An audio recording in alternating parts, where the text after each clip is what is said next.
Et c'est parti avec Ismaël qui nous rejoint aujourd'hui. Salut. Salut Jérémy, au plaisir d'être avec toi et de passer ce moment ensemble. Ouais, trop content. Ismaël, il est podcasteur aussi, donc c'est bien, c'est toujours pratique. Il a le bon matos, il connaît l'exercice, c'est cool. Vous êtes sur Ça fait un bail, le podcast pour lancer votre projet immobilier. Aujourd'hui, on va parler de différents sujets, notamment de la location courte durée et de toutes les techniques qui nous permettent d'augmenter la rentabilité d'un bien. Donc voilà, restez jusqu'au bout. Il y aura des posts, il y a de plus en plus de posts sur les réseaux sociaux. Allez commenter, et donner votre avis sur cet épisode. Il y aura normalement une version YouTube aussi. Allez vous abonner à la page, Ça fait un bail. On va mettre, des photos notamment des biens, qu'Ismaël exploite et je pense que voilà, le podcast, c'est génial pour parler 1 heure, faire une bonne vidéo, récap de 20 minutes en ajoutant un petit peu de visuel. Ça a aussi du sens en immobilier. Donc c'est l'objectif et pour démarrer, Ismaël, est-ce que, tu peux nous parler un peu de ton parcours et nous dire d'où tu viens?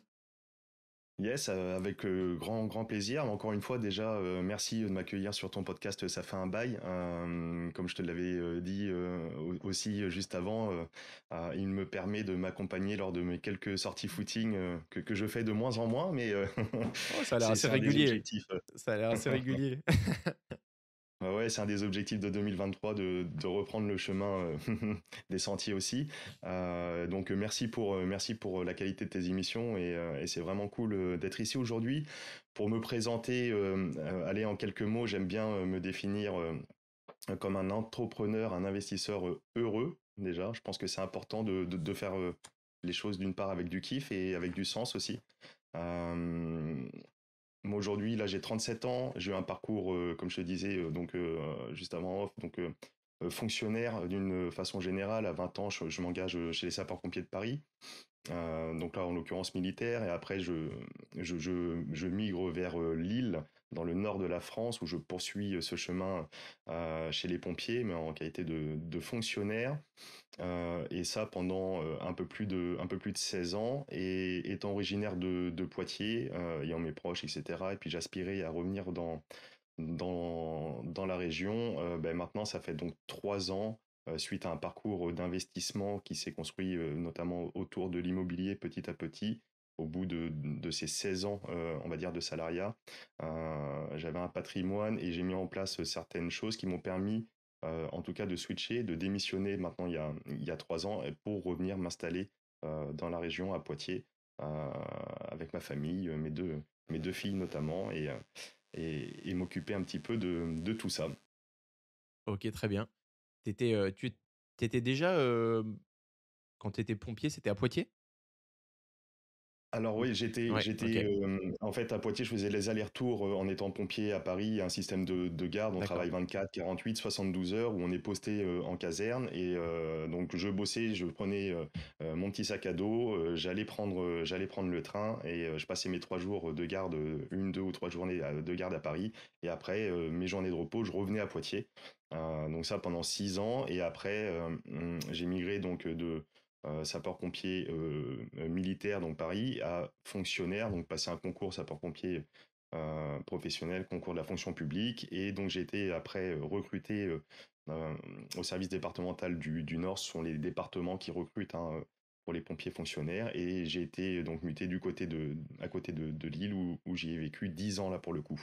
OK. Voilà. Il y a plusieurs entrepreneurs immobiliers que j'ai eu sur le podcast qui ont, qui étaient, soit à l'armée, soit pompiers, soit policiers, beaucoup. J'ai l'impression que c'est peut-être lié à la fonction et au planning où il y a des jours complets qui sont libres, est-ce que c'est quelque chose que tu as ressenti? Exactement, ouais, tout à fait. Il y a, je pense, deux axes là-dessus. En effet, il y a énormément de pompiers, voire de militaires, qui investissent, qui ont un parcours un petit peu soit d'investisseur ou entrepreneurial. Et à mon avis, pour ce qui est de l'investissement, en tout cas immobilier, il y a ces deux axes. D'une part, le rythme de travail fait qu'il y a des journées de repos qui sont assez conséquente. On va travailler une, deux, 3 journées où les militaires vont partir en OPEX un mois, 2 mois, mais après vont se retrouver à avoir un mois, 2 mois de temps de libre. Et, et ce temps mis à disposition permet, forcément, il faut s'occuper, etc. Et donc permet d'entreprendre, de faire des choses. Donc ça, c'est le premier pilier, c'est, on va dire, le système qui nous dégage un certain nombre de temps. Et il y a l'autre pilier qui est aussi le fait d'être avec un statut soit fonctionnaire et ou militaire. Alors, somme toute, avec des revenus potentiellement basiques, hein, assez limités. Mais on rentre dans une case, en tout cas pour un début de parcours, qui est pas mal pour l'aspect déblocage enfin, financier, pour obtenir un crédit, lever de la dette, etc. Et souvent, c'est un profil que les banquiers aiment bien. Parce que Oui, CDI, c'est vrai. militaire, fonctionnaire, il y a une sécurité de l'emploi, etc., etc. Et donc, c'est un profil, souvent en début de parcours, que les banquiers aiment bien aussi. Et donc, ça facilite potentiellement aussi la possibilité de passer à l'action et d'obtenir du financement, quoi. OK. À la caserne, ça parlait un peu, d'investissement, d'immobilier? Ou Ouais, ouais, pas ouais, mais vraiment? après, c'est Ouais. rigolo parce qu'on trouve toutes sortes de profils, quoi. Parce que tu vois, Ouais. t'as des personnes qui sont à fond, qui entreprennent, qui vont, etc., qui peuvent inspirer. Moi, c'était le cas, hein. J'avais des personnes qui avaient investi avant moi, etc. Et quand je voyais ça, enfin, ça me donnait un petit peu de quelques petites étoiles dans les yeux. Je me dis, bah tiens, il a réussi à faire ça, ça, ça, se construire ça comme patrimoine en tant de temps, c'est cool. Et à l'inverse, il y a d'autres personnes qui vont peut-être regarder ça d'un côté, ah ouais, moi aussi, il faudrait que je fasse, mais ils procrastinent encore et ne passent pas forcément à l'action et ne mettent pas en tout cas les actions en adéquation par rapport à leur volonté éventuelle d'investir, d'entreprendre et voilà, de passer à l'action là-dedans, quoi. Mm. Oui et puis, c'est vrai que c'est quand même enfin le métier d'investisseur immobilier ou l'activité, c'est quelque chose qui demande beaucoup d'investissement, mais souvent sur une période assez courte. C'est intense pendant 1 ou 2 mois, puis ensuite pendant 1 ou 2 mois de travaux et ça devient ensuite, beaucoup plus, passif, même s'il y a un petit peu de gestion et et il y a beaucoup de il y a des périodes d'entre-deux jobs ou de chômage qui sont hyper propices, je trouve, alors le chômage, c'est pas évident pour aller chercher un crédit, mais quand tu es en fin de contrat, tu arrives à choper un crédit et puis tu te lances dans une opération. C'est des choses Mm. que Mm. moi j'ai faites et beaucoup d'invités ont fait aussi et je trouve que c'est hyper approprié. Ouais, ouais, Hem, clairement, comme tu le dis, c'est vrai que l'investissement immobilier locatif, ça a quand même l'intérêt super puissant potentiellement d'être propriétaire d'un bien, d'un appartement, d'une maison, d'un immeuble, de percevoir un loyer en face, donc ça offre des perspectives d'obtenir des rendements parfois très intéressants, et aussi le fait de se construire un réel patrimoine sur le long terme. Mais comme tu le dis, ça peut être passif à terme, plus ou moins passif, mais il y a quand même une phase de prospection sur le terrain, d'aller faire des visites, de dénicher quelque chose, un bien qui nous corresponde et si possible qui puisse être assez rentable, d'être en dessous du marché, etc.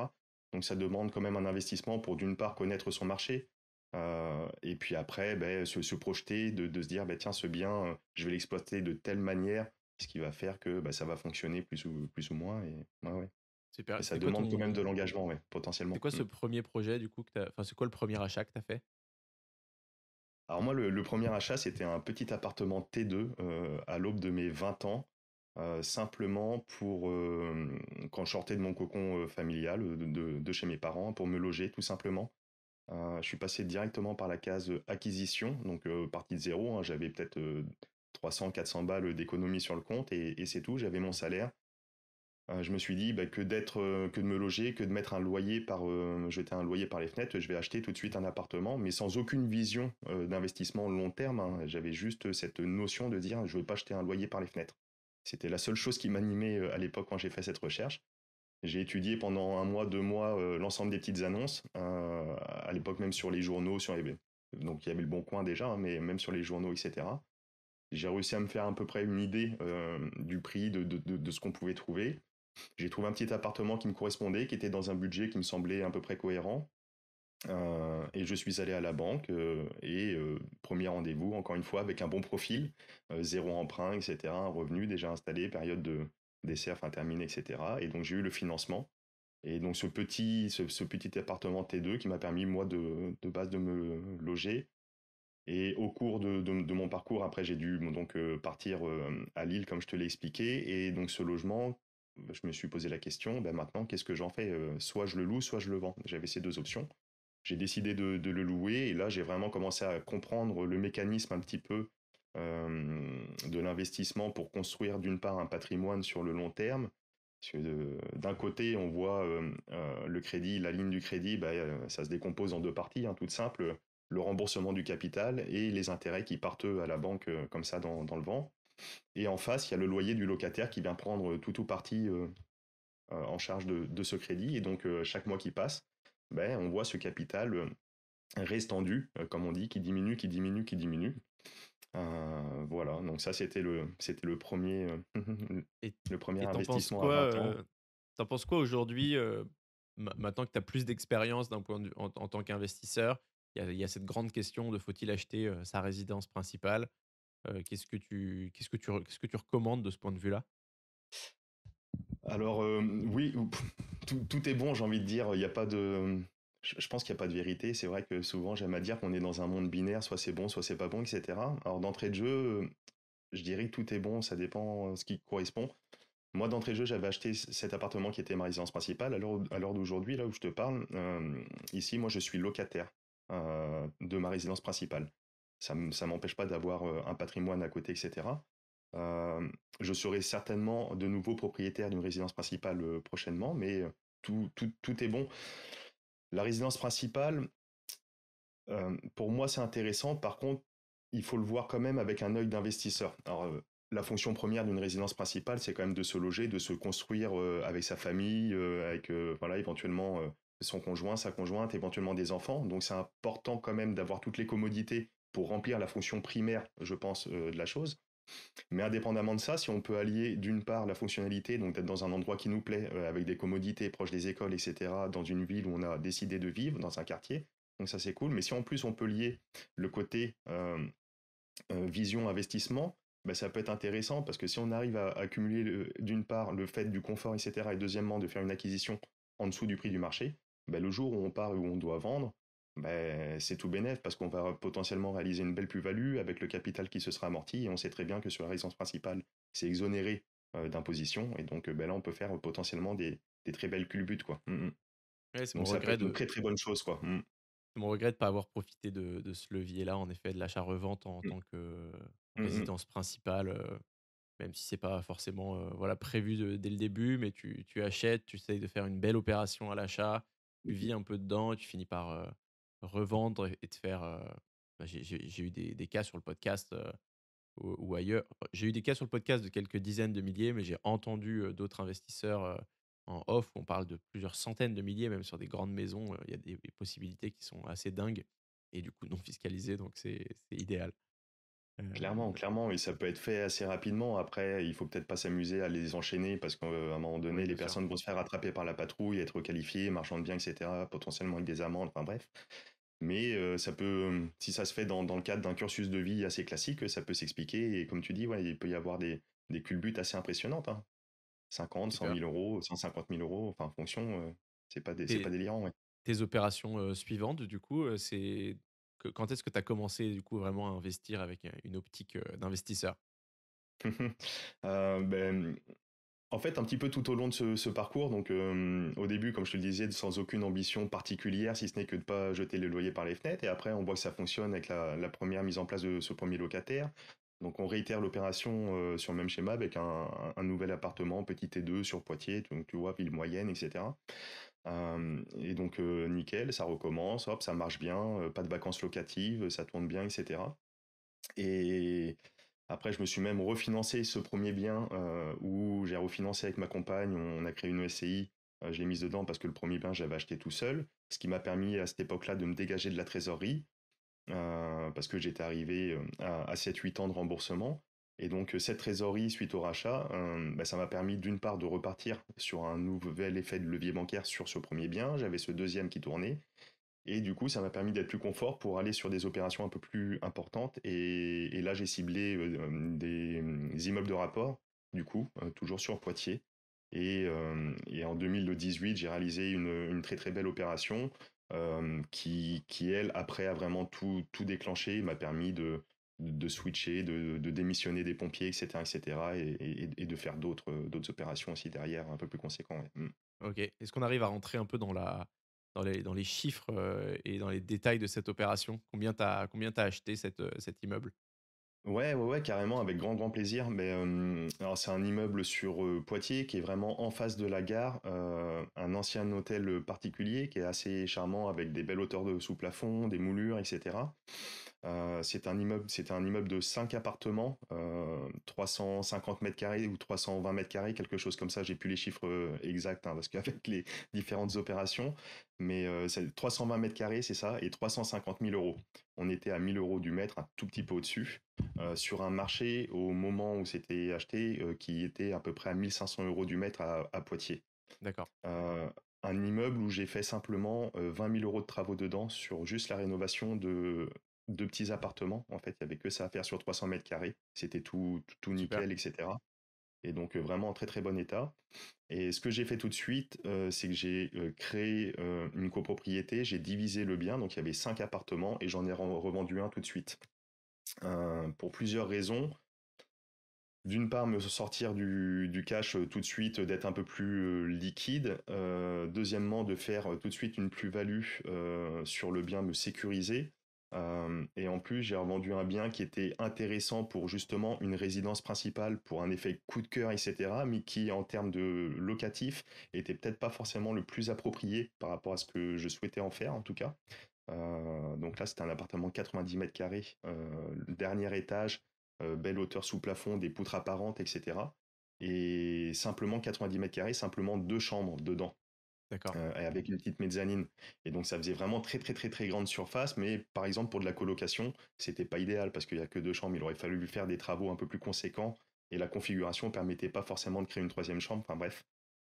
Et donc, ça correspondait parfait pour une résidence principale, un achat coup de cœur, mais par contre pour l'exploitation. Donc, j'ai décidé de vendre cet appartement et tout de suite, bah, ça m'a permis de faire cette belle plus-value. Et après, Combien il sur le était reste revendu? il a été revendu à 140 000 euros, à 1500 euros du mètre D'accord. en 2 mois. Ok, J'aurais génial. peut-être pu déjà à l'époque vendre un peu plus, mais ça aurait pris plus de temps. Et donc là, voilà, Ouais, super. super, Et, ouais, ouais, ouais. du coup, ouais, tu récupères une partie de la somme. Et combien il y avait d'appart en tout? 5 appartements. 5 apparts. Et donc les autres, tu les gardes et tu les exploites comment au début? Ouais, juste une petite précision sur la vente. Donc, sur les 140 000 euros, j'ai pas pu récupérer tous les 140 000 euros parce qu'il y avait une hypothèque sur le bien et la banque souhaitait même à la base récupérer l'entièreté de ces 140 000 euros pour rembourser le crédit par anticipation. Intéressant. Et j'ai dû négocier avec eux pour récupérer une partie et pas le tout, etc., etc. Donc, j'ai pas pu tout récupérer directement. Par contre, ça m'a permis de faire déjà un premier remboursement par anticipation sur ce crédit et ce qui est pas inintéressant aussi. Mm. Donc oui, pour baisser aussi ta mensualité. Donc tu t'es retrouvé avec une petite somme d'argent pour réinvestir, plus une baisse de mensualité sur ton projet global. Exactement. Très bien. Donc parle-nous de l'exploitation des autres, du coup, des autres appartements. Et donc les autres appartements, donc il restait 4 appartements, un petit studio 20 mètres carrés, mais qui était déjà bien conçu, avec une petite mezzanine au-dessus de la cabine de douche, vu qu'il y a des belles hauteurs de plafond, ce qui permettait du coup, ça c'est un studio avec un autre T2 que j'ai exploité en courte durée, mais ce qui permettait de faire 4 couchages, j'y reviendrai après.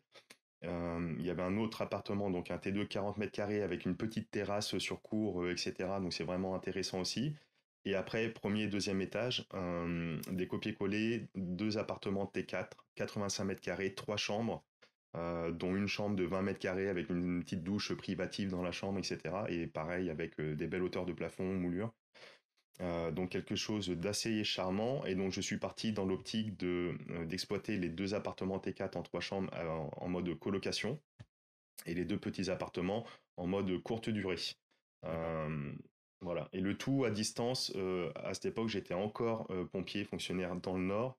Et le tout, j'ai voulu lancer ça à distance, notamment la partie courte durée, car je me suis dit que si j'arrive à le lancer à distance et que j'ai automatisé, j'ai délégué au maximum des choses, parce que c'est sûr que je vais pas pouvoir me retrouver étant à distance à faire le ménage, etc. Donc si j'arrive à le faire à distance, j'arriverai éventuellement, c'était déjà un processus dans ma tête, à revenir à démissionner et à scaler un petit peu l'affaire tout en déléguant, en automatisant, quoi. Carrément. On mettra du coup les photos sur le YouTube, ça fait un bail, dès ces appartements pour que vous puissiez voir à quoi ça ressemble. Et peut-être même si jamais tu arrives à me trouver Non, tu pas fait tant de travaux que ça, donc t'as pas trop Non, d'avant-après, non, à me présenter.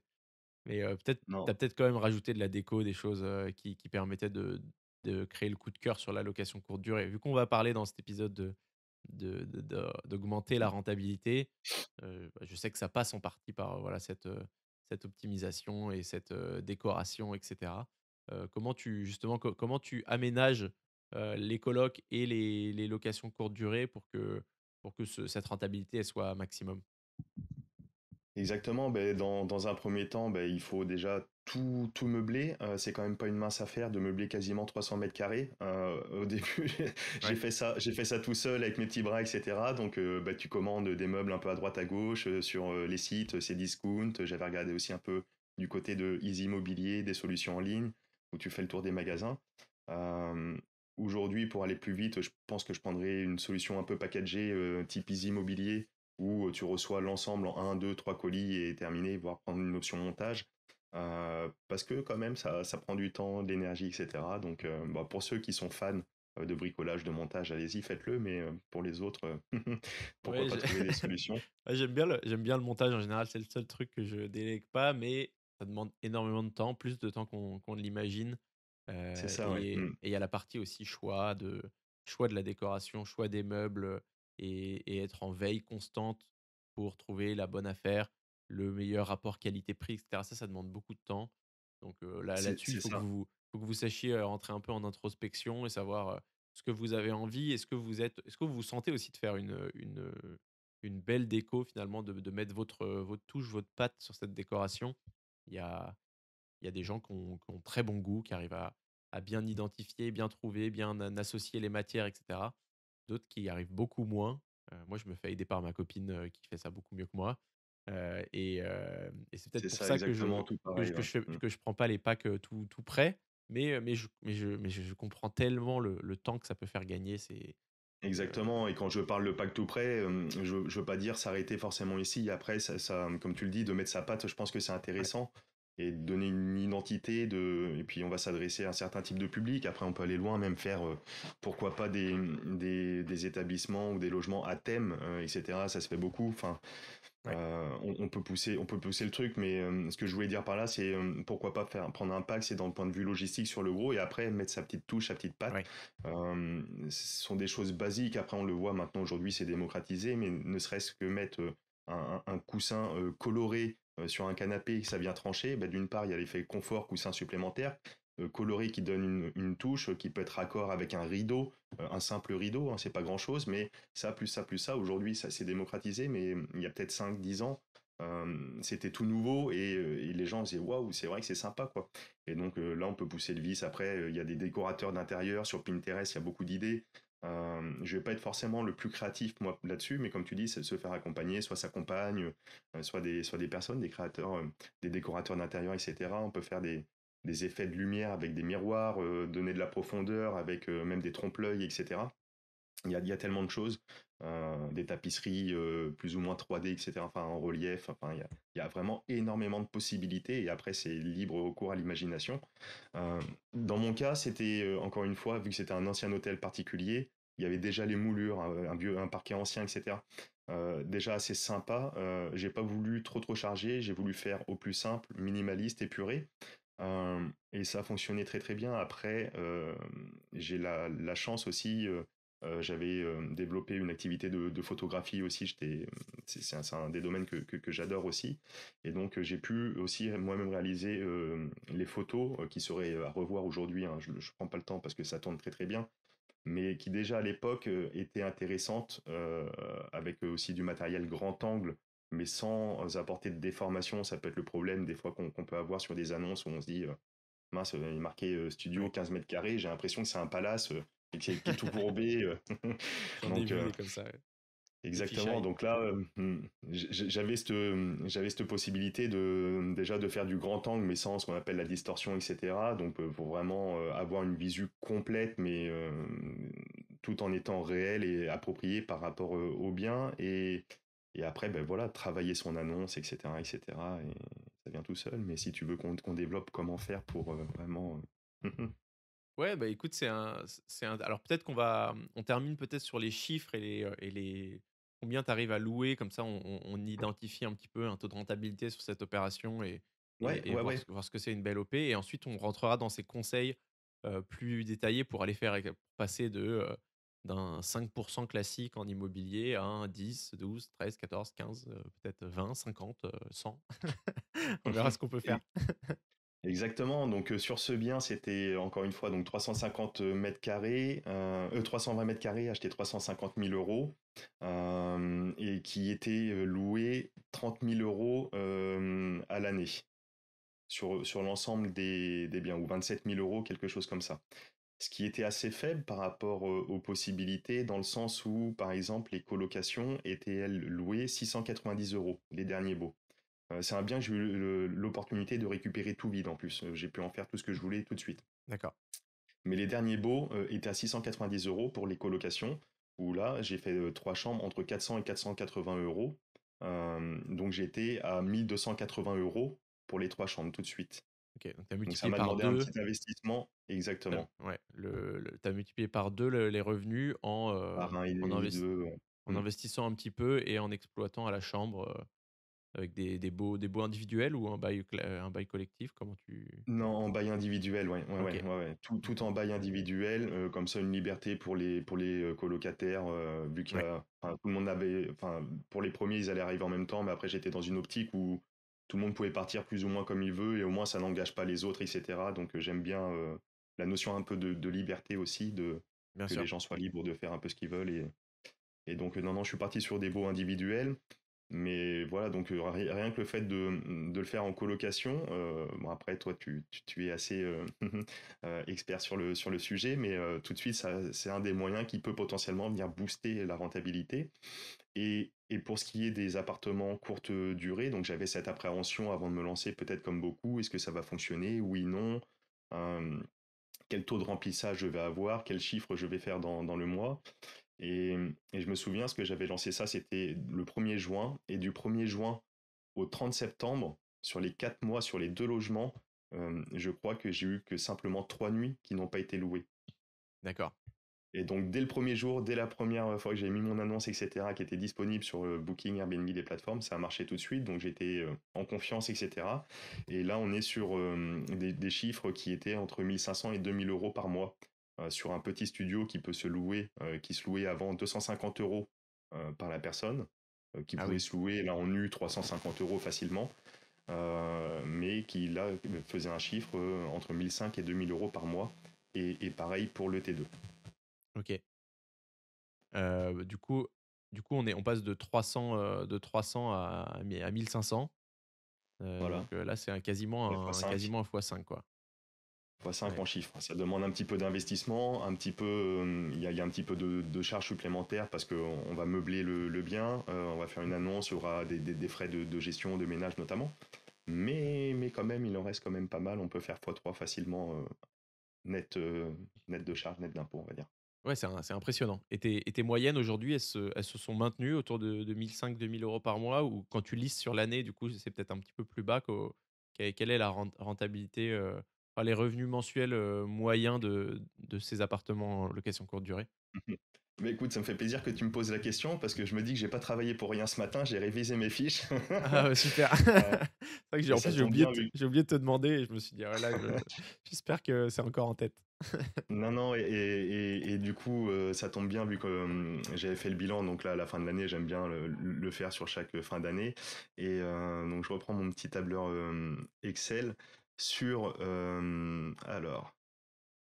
sur le studio, on est à 1800 euros net par mois sur les 12 mois.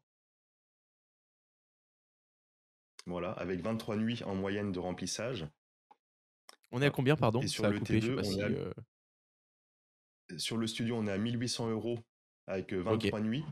Et sur le de remplissage sur l'année, lycée sur l'année. très Et bien. sur le T2, on est à 1998 avec 26 nuits lycée sur l'année.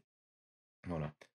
Et aujourd'hui, j'ai basculé les deux appartements en colocation que je te parlais, je les ai basculés eux également en courte durée. Après le Covid, etc., il y a eu les départs des OK. colocataires, il y a eu un peu plus de vacances locatives, un petit peu plus de latence pour retrouver des colocataires. Et donc, je me suis dit, tiens, pourquoi pas tenter également sur des plus grandes surfaces. Et puis on verra bien ce que ça donne. Et aujourd'hui, ce sont des appartements qui fonctionnent très très bien, qui eux sont sur des chiffres entre 2009 et 3200 euros par mois, Ok, au lieu j'essaie des de. 1200 euros en colocation. Super. Ouais, c'est une opération qui est du coup hyper rentable parce on parlait de 300 et quelques mille euros d'investissement. Et là, on est à plus de 100 000 euros de revenus par an, non? Sur cet immeuble. Exactement, donc cette Ouais. année où j'ai fait la bascule pour les colocations, etc., je vais approcher tout juste léger, je vais pas les dépasser les 100 000 euros de chiffre, je vais être à 98 000, et Ouais. l'an prochain, je vise les 160 000 en ayant basculé. C'est énorme. C'est énorme. Voilà, C'est plus de 50% de rentabilité. Bon, enfin, si on parle de brut. voilà. Ok. Ouais, ouais. C'est trop bien d'avoir ce genre de chiffres. On a plusieurs choses qui ont été faites. La mise en colocation au début qui semble a priori normale ou plus pertinente pour des appartements de 80 mètres carrés, hein, c'est ça que tu disais. C'est ça, ouais, 85 mètres Euh, carrés, ouais, tout à fait. Ouais. Mm. et donc, c'est à peu près la taille de 86 mètres carrés, c'est à peu près la taille de mes colocs aussi. En revanche, en LCD, c'est peut-être un peu moins naturel. Et Ouais, alors, on sait que de plus en plus, il faut monter en gamme et il faut proposer des surfaces un peu plus grandes et une déco plus sympa. Il faut s'approcher des codes de l'hôtellerie pour réussir à vraiment bien louer, avoir un taux de remplissage intéressant en location courte durée, surtout dans les zones qui sont relativement tendues et où il y a eu pas mal de compétition sur ces points-là. Comment t'expliques que la courte durée, en fait, à chaque fois que j'ai quelqu'un qui me parle de courte durée sur le podcast, je me dis: «En fait, la courte durée, ça marche partout et dans n'importe quel type d'appartement». Mais comment t'expliques cette réussite, du coup? Euh, le travail. Non, après, est-ce que ça fonctionnera encore dans 5 ans sur les mêmes niveaux? Je sais pas, parce que tu parles d'un fait, oui, de la concurrence, et c'est quelque chose que vraiment moi je ressens ici à Poitiers. C'est de plus en plus concurrentiel, il y a de plus en plus d'annonces, il y a de plus en plus, surtout c'est une ville où c'est pas comme d'autres, comme Paris, etc., où ils ont vraiment fermé les vannes assez tôt, etc. Aujourd'hui, c'est encore, à l'heure où on se parle, vraiment open bar. On fait la demande en 3 clics sur Internet, sur le site de la mairie, on obtient l'autorisation pour pouvoir exploiter. Et donc il y a de plus en plus de personnes qui se lancent dedans. Et ton podcast, le mien ou d'autres, participent aussi à l'éveil des personnes et puis donnent des idées. Et c'est super, mais donc du coup, il y a de plus en plus de concurrence. Et je pense qu'il va falloir vraiment se professionnaliser quand même pour pouvoir exister dans les années futures. Euh, mais il y a quand même des choses à faire, parce que ben, après on est tous mobiles pour quelles que soient les raisons. Aujourd'hui, personnellement, je vais toucher une clientèle qui va être vraiment enfin vraiment très très différente, que ça va être des personnes qui vont être dans une optique de loisirs, de vacances, avec le site du Futuroscope, pour ma part, Bien qui sûr. draine énormément de visiteurs, qui attire énormément de monde. Ils battent leur chiffre ils sont en croissance constante, ils ont battu le record d'affluence encore l'an dernier, etc. Donc ça draine beaucoup, beaucoup de personnes. On va également pouvoir s'adresser à une clientèle qui, eux, va être plus professionnelle, des personnes qui viennent bosser sur des chantiers, etc., qui vont être là la semaine, etc. On va toucher aussi des clientèles qui simplement traversent la France, se rendre d'un point A au point B, on fait une petite halte, voilà, ou alors simplement visiter la ville. Et, et donc, on est vraiment dans un monde aujourd'hui globalisé tel qu'on le connaît aujourd'hui, avec des flux de mouvements quand même incessants, pour toutes ces raisons, loisirs, professionnels ou autres, et qui fait que cette offre répond à une attente. Et soit il y avait avant exclusivement l'hôtellerie ou éventuellement les gîtes qui répondaient à cette attente, mais aujourd'hui les gens ont envie un peu plus de liberté, de pouvoir cuisiner, d'être un peu plus autonome peut-être, et ou à des tarifs peut-être différents, enfin, voir d'autres choses et des plus grands espaces, quoi. Quand on se retrouve une famille de trois, voire quatre, des fois même c'est compliqué, mais dans une simple chambre d'hôtel, on a tous cette vision de la chambre Formule 1 là, avec le lit superposé, les 12 mètres carrés, etc. Bah, pour, je sais pas moi, 50, 60, 70 balles, bah, pour le même tarif, si on peut avoir un appartement complet, d'avoir sa petite cuisine, sa petite douche personnelle et de pas aller sur le palier, bah, c'est quand même un peu plus kiffant. Donc ça s'explique, je pense, pour tout ça. Et,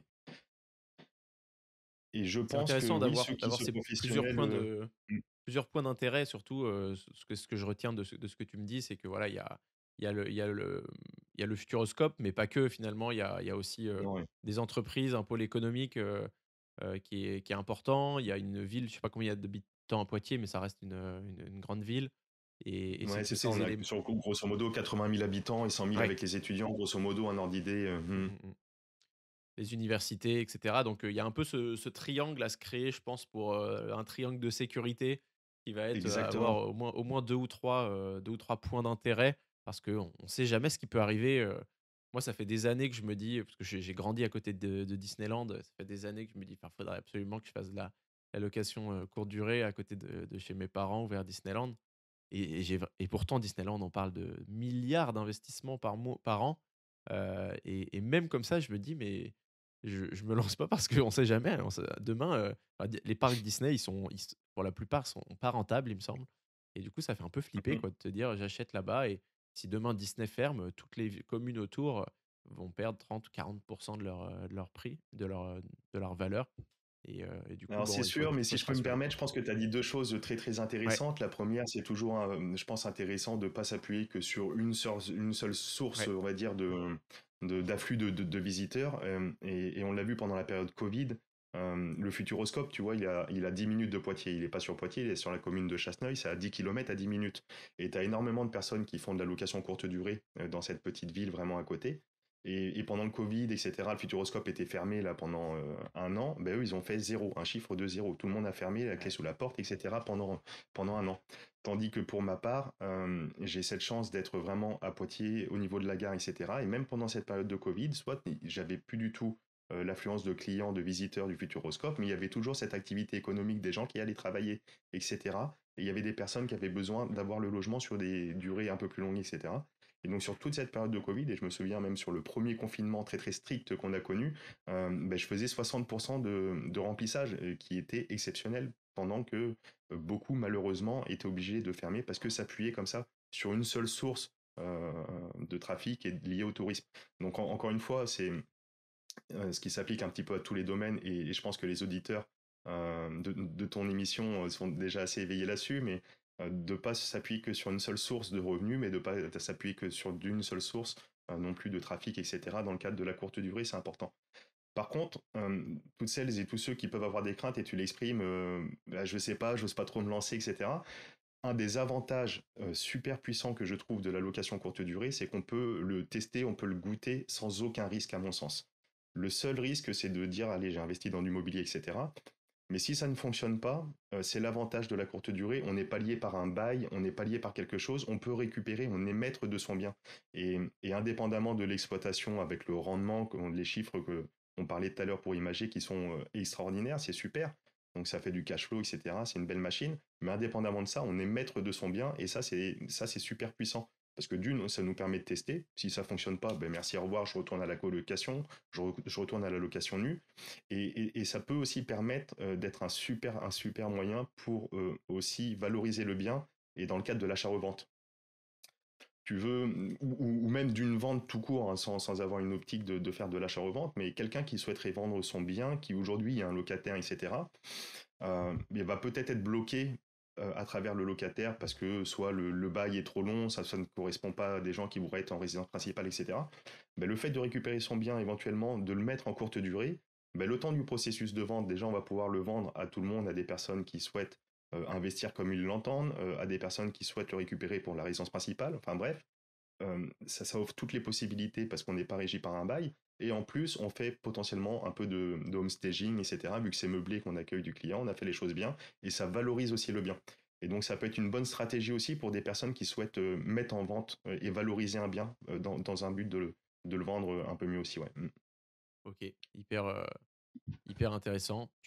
Toi, du coup, tu as reproduit l'opération avec un 2e immeuble? Oui, alors Ouais, c'est un petit peu, ouais, tout à fait, c'est un petit peu particulier, exactement, avec une nouvelle acquisition qui s'est fait là en association, d'accord. avec des amis à travers une SCI. Et là, pour le coup, je reproduis l'opération avec, donc là, il s'agit d'un immeuble mix avec plusieurs logements, 5 logements et 2 locaux commerciaux. Et les logements, au fur et à mesure, donc là, pour le coup, ils étaient déjà loués lors de l'acquisition, et au fur et à mesure du départ, moi, je récupère les biens, je loue à la SCI, et après, je l'exploite via en sous-location, réglementé via un bail spécifique, et je l'exploite à titre privé, individuel, en location courte durée. D'accord. Voilà. Donc le bail spécifique, c'est un bail civil. Là, dans mon cas, c'est un bail civil. Ça peut être un bail Ouais. professionnel ou un bail civil, tout à fait. Ok. Parce que sinon, D'accord. sur des baux classiques, on n'a pas le droit de sous-louer. On n'a pas le droit. Enfin, on aurait la possibilité de louer, mais on n'aurait pas le droit de louer à un tarif supérieur euh, à ce qui est prévu par le bail, etc. Tout ça, c'est D'accord. régi. Voilà. Donc vous avez acheté à plusieurs via une SCI à l'IS, Tout à probablement. fait. Ouais. Tout à fait, ouais. Ouais. Avec dans l'optique du coup de toucher une rentabilité peut-être immédiate parce que c'est déjà loué. Et ensuite, toi, tu t'es proposé pour exploiter, du coup, en fait, prendre à la charge le loyer Tout à fait. et du coup, surexploiter, réexploiter le bien d'une autre manière afin de dégager du cash flow vu que tu étais sur place et que tu connais le sujet et que tu peux gérer ça, quoi. C'est exactement ça. Sur cette Ok, association, je suis le seul sur place. Et du coup, les autres associés de la SCI, elle est satisfaite parce qu'elles sont assurées du loyer, je vais payer, etc. Il n'y a pas besoin de faire de recherche de locataire, de se prendre la tête, etc. Donc le loyer classique va tomber. Je paye même un loyer un peu plus élevé que ce qui pourrait être fait par un locataire classique. Et après, en contrepartie, ben moi, je suis libre pour exploiter, sachant que c'est au même endroit que j'ai déjà tout euh, au travers de mon parcours. Les méthodes pour automatiser, déléguer, etc. Euh, le truc, je scale un petit peu ce que j'ai appliqué, j'ai goûté, ça fonctionne, donc je le scale à travers ces biens-là. Voilà, tout à fait, ouais. ok. Donc tu sous-loues ton propre appartement, quoi, En finalement. quelque sorte. C'est Et, ça. et ça, comment tu as mis en place, du coup, on n'a pas trop parlé des automatisations et de la manière dont tu gères ces différents biens. Qu'est-ce que tu as mis en place, même, bien que tu sois à côté, tu, enfin, je te connais suffisamment pour savoir que tu mets des automatisations en place, que tu n'es pas là à donner les clés tous les 2 jours. Comment t'as pu gérer ça pour que ça te prenne le moins de temps possible? Tout à fait, ouais, tu mets le doigt sur un point important, la location courte durée, ça peut être super puissant, etc. Mais à l'inverse, c'est quand même assez chronophage, il y a quand même une charge de travail, il y a quand même des choses à faire. C'est pas toujours très, très, très, très simple de prime abord, mais il y a quand même plein de possibilités. Euh, Comme tu le dis, déjà, les entrées et les sorties, tu peux pas te permettre de passer ton temps à accueillir le voyageur. Bonjour, je vais arriver à 17h. Ah ben non, j'ai une heure de retard sur mon train, etc. Et ça tous les jours. Tu peux pas te permettre de bloquer 3 heures de ton temps pour faire les accueils. Tout simplement un système de boîte à clés. Pour ma part, j'ai un système de boîte à clés mécanique, hein, tu pourrais mettre des serrures connectées, etc. Enfin, il y a il y a plein de choses qui existent aujourd'hui.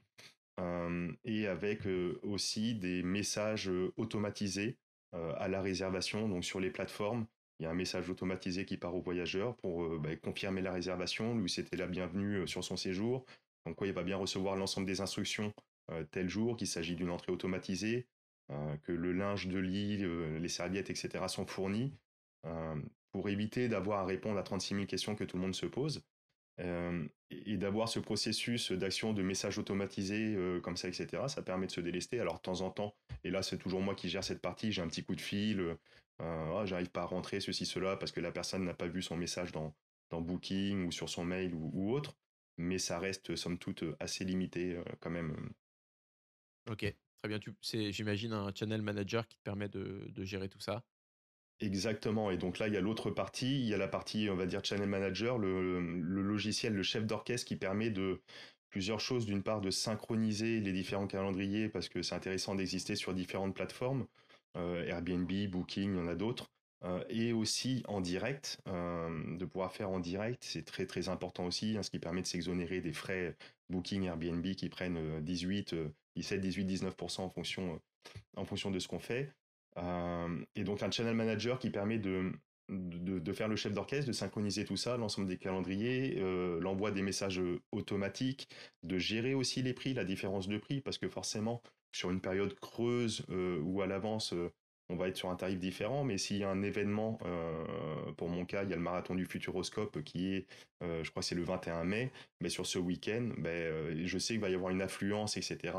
Et différents week-ends, différents événements comme ça, je sais qu'il va y avoir une affluence, et donc je peux permettre de paramétrer à l'avance des tarifs spécifiques Voilà. Et pour même donner un exemple concret, ce qui est important, c'est aussi d'avoir un taux de remplissage, donc le maximum, le plus rempli possible.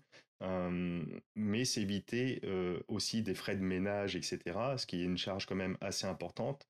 Et pour Oui, ça, moi, personnellement, je pars sur une location à 2 nuits minimum de base.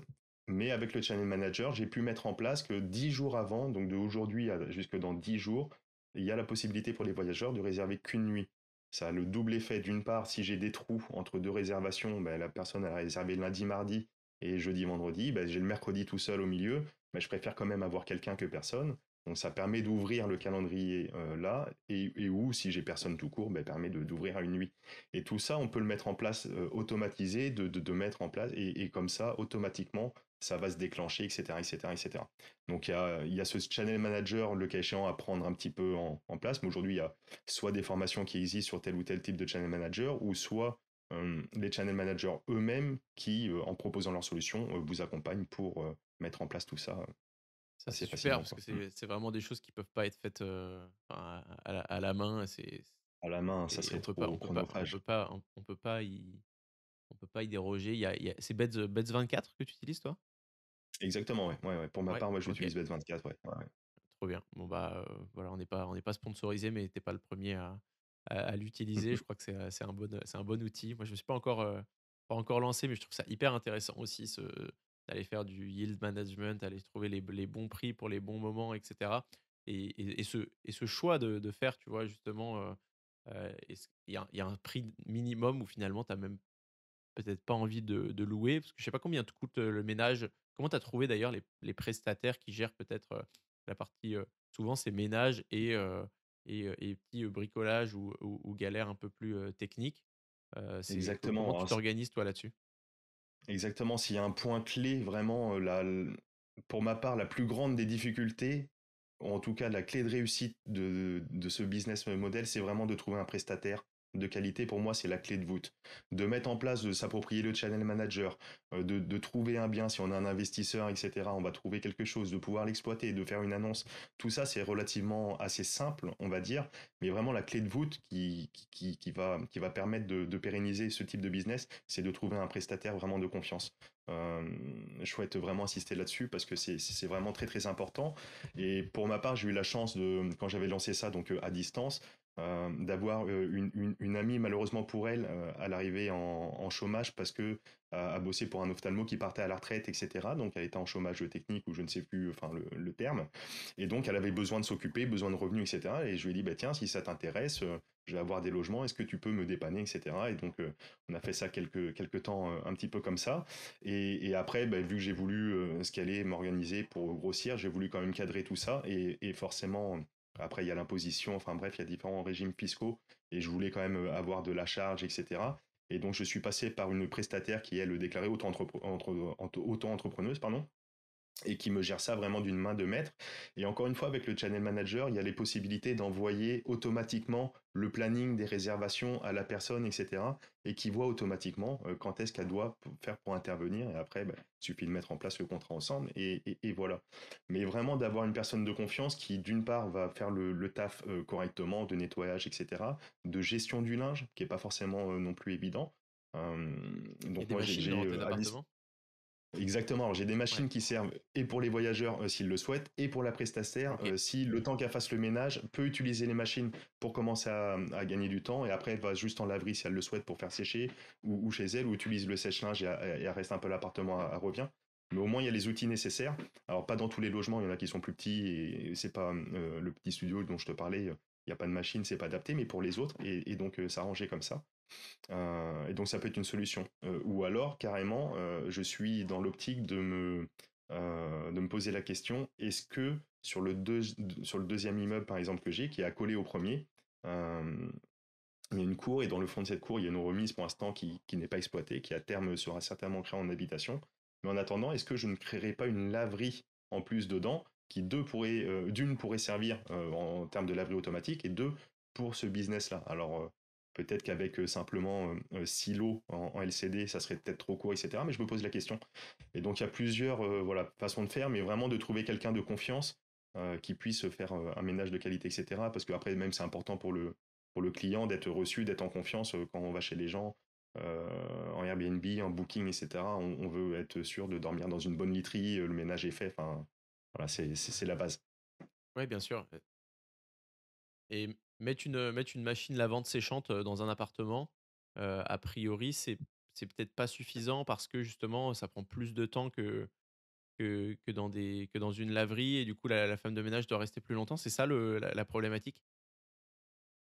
Exactement, ouais. Autant sur des machines, bah, tu as des cycles une demi-heure, une heure, et ton linge il va être nettoyé correctement, surtout s'il est fait tous les jours, etc. Par contre, le côté séchage, ça va être peut-être des fois un petit peu plus long. Et donc, si tu dois attendre 2 heures supplémentaires pour que ça sèche, etc., au final, tu as 3 heures pour euh, un logement, parce que si tu as plusieurs logements, il faudra plusieurs machines. Mais bon, si tu as Ouais, 3 heures à chaque fois pour faire le truc, bon, si tu qu'un seul logement à nettoyer, aller en une demi-heure, trois quarts d'heure, potentiellement, ça peut être propre s'il a été fait la veille et que tout va ouais, bien. Bah, tu vas pas rester 3 heures, enfin, la femme de ménage va pas pouvoir se permettre, etc. Donc ça, ce sont des solutions à trouver, mais ça peut être mettre en place comme ça des machines, ça peut être laverie, ça peut être... mais c'est à trouver, c'est à mettre en place. ouais, c'est ça. Moi, je Il y a marche au forfait, hein. Concrètement, ça me coûte 30 euros pour les petits appartements et 50 euros pour les plus grands, de frais le de ménage, ménage? tout compris avec Ouais, le linge, etc. OK, etc. Donc c'est un d'accord. tarif qui est assez élevé pour, grosso modo, la personne va avoir entre une demi-heure et une heure de travail sur place. Donc c'est quand même assez bien rémunéré, mais après il y a la gestion du linge et je préfère rémunérer quelqu'un correctement, qu'elle se sente bien, qu'elle ait du travail, qu'elle soit bien et au moins que ça Ouais, tourne et bien sûr. j'ai quelqu'un de confiance, quoi. Je préfère Et c'est perdre toujours 10 euros, 15 euros là-dessus c'est ça et c'est toujours moins et cher voilà. que des conciergeries, Airbnb, qui ont professionnalisé la chose et qui ont pas les mêmes taux de les mêmes charges et les mêmes taux de marge probablement. Exactement, ouais. La conciergerie, ça peut être bien parce que, encore une fois, déléguer, tout faire à la place, mais va avoir des frais supplémentaires. Donc, si on met 18% pour Booking, 20% pour la conciergerie, 20, etc., etc., bah, au final, il reste vraiment plus grand-chose. Et donc, ça peut peut-être booster le rendement, mais in fine, la marge se réduit. Donc, après, c'est de trouver l'équilibre entre son investissement, son temps, ce qu'on est prêt à faire, à développer, comment on le fait, et voilà, c'est de trouver un peu l'équilibre entre tout ça, quoi. OK, très bien. Bah, écoute, super intéressant. Tu as mentionné quelque chose qui est complètement dans l'axe de l'épisode, d'augmenter la rentabilité. C'était de pouvoir, se passer de Airbnb et Booking avec, de la vente en direct, de la location en Ouais, direct. ouais. Comment tu as mis ça en place, et quels sont tes conseils, pour justement, bah, réussir à louer, en direct sans passer par Airbnb ou Booking? Et peut-être combien ça représente aussi en pourcentage de toutes tes locations? Yes, et ben c'est une très très bonne question et c'est un point encore très très important et je pense que ça peut servir à tes auditeurs, même d'un point de vue plus large, à ceux qui souhaitent se lancer à courte durée, pour tous ceux qui font de l'investissement au sens général. Comment j'ai fait? J'ai créé un site internet d'une part. J'ai un site internet personnel et mis en place encore une fois avec le channel manager relié à un terminal de paiement virtuel, j'ai la possibilité d'accueillir les clients et donc qui réservent directement en ligne via le site, qui payent par carte, comme s'ils faisaient une réservation sur Booking, ils rentrent leurs coordonnées, leur mail, et d'une façon automatique, ils ont les mails, la messagerie, etc. Et l'utilisation d'une part du site internet personnel, donc un simple site hein, sur WordPress hein, par exemple, où on pourrait faire n'importe quoi, euh, associé au channel manager et associé à un terminal de paiement, donc en l'occurrence Stripe pour moi un terminal de paiement virtuel, il suffit simplement d'aller sur le site, de créer son compte, etc. Et, et donc du coup ça permet en étant bien ciblé d'un point de vue du référencement, suivant on pourrait y revenir un petit peu, ça me permet dans mon cas personnel d'être à 20% de réservation hors plateforme OK, trop sur bien. l'année. Voilà. Donc 20%, si on prend chiffré l'an prochain, je souhaite faire 160 000 euros de chiffre là-dessus. 20% de 160, Ça veut dire faire le 32 000 €. calcul, 32 000 €. 32 000 euros. Parfait. Ben, 32 000 euros, ça représente 32 000 euros où je m'exonère de 18% de frais de booking ou Airbnb. Donc ça fait 5 000 6 000 € d'économie grâce à ce système, quoi. Voilà, par an dans mon cas, Et et au plus ça va aller, au plus ça va grandir, quoi. trop bien. Et comment tu fais justement sur le référencement pour que ton site il soit visible? En fait, bah, il faut que ton site il soit sur la première page Google. Comme on dit, Exactement. le meilleur endroit pour cacher un corps, c'est la page numéro 2 de Google. Donc du coup, Je la comment tu connaissais pas, fais? celle-ci, elle est pas mal. Je me poserai la question la prochaine fois que j'aurai besoin de cacher un corps, j'irai chercher du côté de la deuxième page. Et comment on fait? Ouais, c'est important en effet, d'avoir son site perso. Alors même s'il n'est pas du tout référencé, je pense que c'est quand même primordial d'avoir cette ressource parce que même un client qui est déjà venu par Booking, etc., si on a un contact, on peut toujours lui envoyer un mail, toujours quelque C'est chose. vrai. Et lui donner les coordonnées même s'il n'est pas du tout référencé. Ou alors on va avoir des demandes spontanées, les gens vont nous appeler pour prolonger le séjour. Et à ce compte-là, on peut donner déjà le lien pour pouvoir réserver en direct. Donc pour moi, c'est primordial de le faire, déjà même indépendamment du référencement. Et en plus, pour aller plus loin et de se référencer et d'être visible directement par Google, euh, simplement de faire une petite analyse sur son marché. Moi, c'est tout simple, hein. J'ai pris Keyword Planner, l'outil de recherche des mots-clés de Google. J'ai tapé location nuit Poitiers, j'ai tapé location courte durée Poitiers, séjour week-end Poitiers, etc., etc.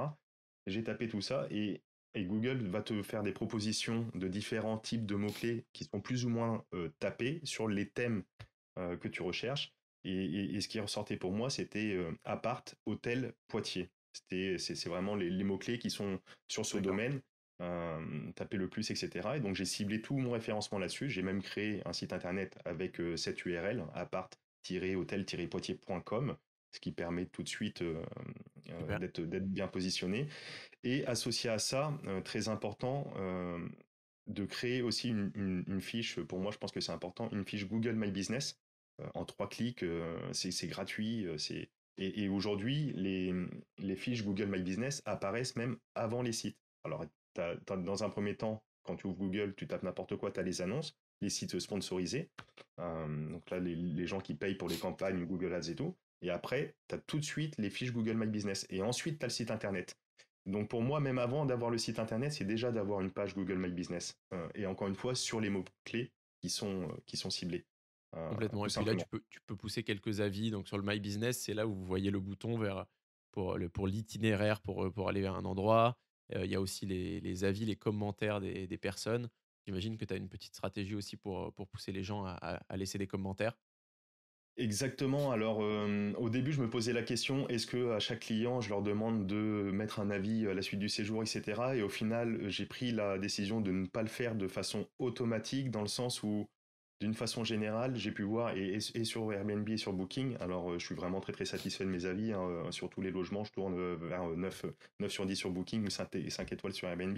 Mais malgré tout, il y a quand même des personnes qui vont mettre le commentaire, ceux qui sont pas contents, tu vois. Et eux, ceux qui sont pas contents, eux, ils vont tout le temps te mettre un commentaire. Tout le temps, tout le temps, tout le temps, tout le temps. Ils Ouais. vont vouloir chipoter, etc., etc. T'as tout le temps les rageux, etc.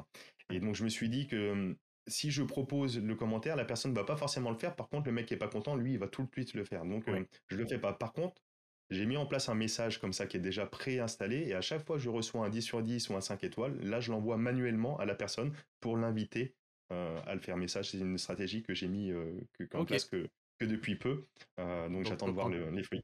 Voilà. quand quelqu'un a mis un bon avis sur Booking ou Airbnb, c'est là qu'il va Mm. recevoir la demande pour mettre un avis sur le sur la page Google. Exactement. Alors c'est Ok. un petit crack pour un petit sheet pour craquer le truc, mais bon. C'est trop cool. Ok. Voilà. Après, tout le Super. monde est libre de mettre les avis spontanément Bien et sûr. voilà. Et puis je réponds avec tout le monde, hein. Et puis on a le droit de ne pas être satisfait de la prestation et puis il en faut pour tout le monde. Mais oui, c'est quand même les avis Google My Business, c'est quand même super important et donc ne pas hésiter à demander aux personnes, notamment quand elles sont satisfaites, d'aller les demander voilà, au fil de l'eau et ça pèse derrière pour le référencement aussi, quoi, indépendamment des mots-clés, etc.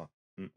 Trop cool. Est-ce que tu as d'autres, hacks, qu'on aurait oubliés, ou dont on n'a pas parlé qui permettraient d'augmenter encore, la rentabilité ou l'automatisation de tes biens? Yes, bah écoute, sur cette même thème, même ceux qui ont des colocations, qui ont des locations, qui ont plusieurs, alors si c'est juste un seul appartement, etc., la question peut-être peut se poser, mais quelqu'un qui souhaite grossir et développer son truc, pourquoi pas créer des pages Google My Business ou voire même des sites internet dédiés au logement. Moi j'avais créé une page, un site internet et une page dédiée pour les locations d'une façon générale et une page pour la colocation et qui est toujours active et je reçois alors que je n'ai plus de colocation à proposer des coups de téléphone de temps en temps pour la colocation, etc. Ok, Et donc, je renvoie avec mes amis les agences immobilières. Mais le fait de créer des pages Google My Business, même pour une colocation, même pour des choses, professionnalisez-vous, spécialisez-vous, augmentez. Et le jour où tu vas vouloir revendre ton bien, etc., tu peux le vendre packagé, quoi. Tu peux vendre une marque, entre c'est guillemets, vrai. quelque chose, et un package entier, et pas simplement un simple appartement. Tu vends, entre guillemets, un business, quoi. Mm. Ouais, complètement. C'est hyper intéressant cette partie de professionnalisation et de branding qui permettent de te donner, même voilà, d'être un peu plus fiable aux yeux des locataires, aux yeux aussi de personnes qui rachèteraient ton bien avec une rentabilité. On en parle de plus en plus sur ces épisodes, sur ces derniers épisodes, et les avis sont assez tranchés. Il y a un débat là-dessus. Est-ce que tu arrives à vendre plus cher en vendant une renta, ou est-ce que finalement il y a une valeur intrinsèque du bien qui ne bouge pas fondamentalement? Mais bon, c'est un bon sujet de débat. Hem et sur ces sites internet, heu, si on poussait même, on pourrait presque devenir un petit Airbnb local et se dire: «Bah, je liste des biens de mes, de pas de mes «concurrents» entre guillemets ou de personnes qui ont un peu plus de mal à faire du remplissage ou qui peut-être ont juste, bah, pas envie de payer, 18 Airbnb et toi tu leur fais payer 10. Je sais pas si c'est irréalisable ou si c'est des choses dont tu as déjà pensé, auxquelles tu as déjà pensé? Ouais, c'est super intéressant ce que tu dis, mais c'est ce que je fais. Et donc, tu vois, tu parles de concurrents, mais tu as cherché le mot, c'était pas forcément le mot Non. approprié. Moi, je parlerais de confrères, tu vois, plutôt. Ouais, exactement, ouais. Euh, de confrères, et c'est exactement le cas. Quand j'ai des demandes, etc., je suis plein, bah, c'est avec grand plaisir que je renvoie. J'ai notamment sur Poitiers, vous pouvez aller voir pour ceux qui sont de passage, la Maison de la Liberté, avec une amie qui accueille des voyageurs dans un endroit vraiment sublime, avec des appartements vraiment super sympas. Et c'est souvent que je renvoie vers elle et d'autres. Et puis inversement, quand eux sont remplis, Trop bien. qu'on des demandes, me renvoient. Et puis après, c'est comme ça, c'est de bonne augure. Et puis voilà, après, je les passe spécialement monétiser, trouver, pousser l'échelon un peu plus, mais pourquoi pas, c'est une bonne piste de réflexion. Voilà, pour l'instant, je suis juste dans le partage, et puis comme ça, voilà, c'est un coup pour les autres, et puis un coup, ça me revient, c'est cool comme ça. Et ça permet aussi à moi d'avoir des réservations supplémentaires, le fait de jouer le jeu aussi. Et C'est clair. dans tous les cas, le client, il me demande, je peux pas répondre à sa demande, mais d'une part, le client est satisfait parce que je le renvoie vers quelqu'un d'autre, c'est quelqu'un de qualité, et puis après, bah, t'as le retour du truc, le cas échéant, donc c'est cool, quoi. Et puis c'est le partage, c'est le kiff. Ouais, c'est clair. Bah, écoute, hyper intéressant. Où est-ce qu'on pourrait aller pour aller chercher encore plus de renta? Donc là, on est passé de 5 à 50 avec, tes différentes techniques. J'ai en tête, quelque chose que tu as mentionné, la partie, Airbnb thématique, et apporter, bah, voilà, vraiment une expérience. Déjà, est-ce que toi, tu mets en place des choses un petit peu expérientielles et comment on pourrait aller encore plus loin? Ouais, j'avais mis en place ce qu'on appelle développer le développement des upsells, des options supplémentaires. J'ai mis en place la. Alors après, on flirte avec la para-hôtellerie, et puis on peut potentiellement tomber sur une autre case en fiscalité, etc. Mais et puis sur la légalité, mais j'ai mis en place un système de vente de vin et de champagne, OK, entre guillemets en libre service, mais avec un QR code et le site internet. Ben, le mec il flash, il tombe directement sur la page de paiement via Stripe, et puis il peut payer. Et ça fonctionnait un petit peu. Après, j'ai arrêté parce que c'était galère l'approvisionnement, etc. Et sur la masse globale, ça faisait un revenu quand même supplémentaire, hein, c'était intéressant. Mais sur la masse de travail versus revenu, etc., je me suis dit, bon, c'est plus de prise de tête, donc pour l'instant, je le fais plus. Mais ça avait quand même bien fonctionné. Et c'est vrai qu'en termes d'expérience client, je faisais plus pour répondre à un besoin au client. Il arrive du soir à 22 heures, il a envie de boire son petit coup, bah, tout est fermé, etc. Il a rien, bah, il veut décompresser, etc. Et hop, bah, il y a potentiellement ce petit livre service. Tu pourrais installer, pourquoi pas, si le mec exploite dans un immeuble de rapport, pourquoi pas mettre une machine automatique avec des sodas, des snacks, des machins. Euh, Faire de la location de vélo, proposer de la location de vélo si tu es sur un parcours touristique, visite de la ville, je sais pas, moi, tu es à Rouen, t'as un truc le long du canal, même proposer des expériences, pourquoi pas, c'est celui qui veut prendre du temps de faire de l'accueil vraiment personnalisé, mettre en place tout un écosystème autour de ça. Ouais, de la location de vélo, des services, enfin, peu importe, ou des systèmes de navettes, enfin, c'est après libre recours à toutes les imaginations, ouais, carrément.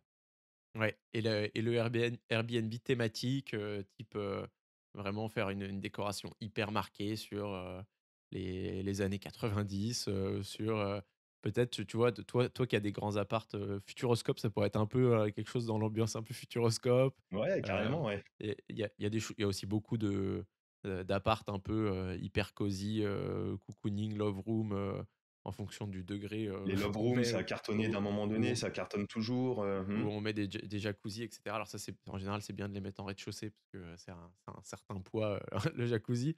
Ouais. Ne mettez pas votre jacuzzi, au-dessus de votre voisin et 500 ou 1000 litres d'eau, par-dessus. Et, et tu vois, là, Mais j'étais ce week-end en week-end en Auvergne, là, avec la ouais, famille, aller à la montagne, profiter de la neige, etc.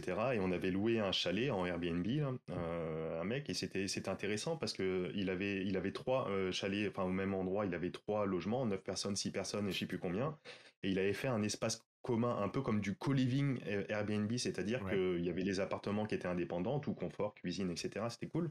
Mais il y avait ces pièces communes où il y avait, en l'occurrence, tu parles de jacuzzi, il y avait un jacuzzi, mais qui était commun aux trois logements.